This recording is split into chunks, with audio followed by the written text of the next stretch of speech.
Marco fu l'ultimo portabandiera vessillifero del Principato Patriarcale di Aquileia e, a differenza di tutti gli altri nobili, si oppose all'invasione da parte della Repubblica di Venezia.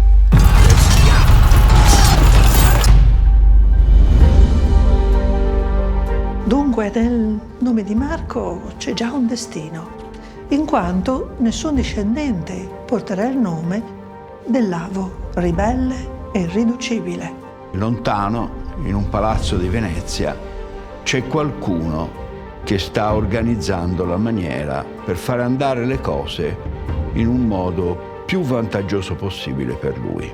Tommaso Mocenigo è il 64esimo doge della Serenissima. Vi porto notizie dalla patria del Friuli. Vi avevo detto di comprarli, non di dare fuoco ad un intero borgo.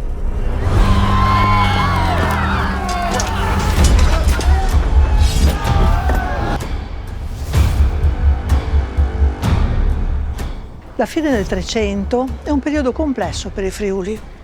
Diversi sono i nobili che, pur sotto l'egida del patriarca tedesco Marquardo di Randegg, sono inquieti. E Marco imparerà a sue spese che gli alleati di ieri possono diventare acerrimi nemici di oggi. Ho vinto che tanto guardi con loro, non vin altre scelte. Ma non capisco. Un leone non fa spazio con la sua prede.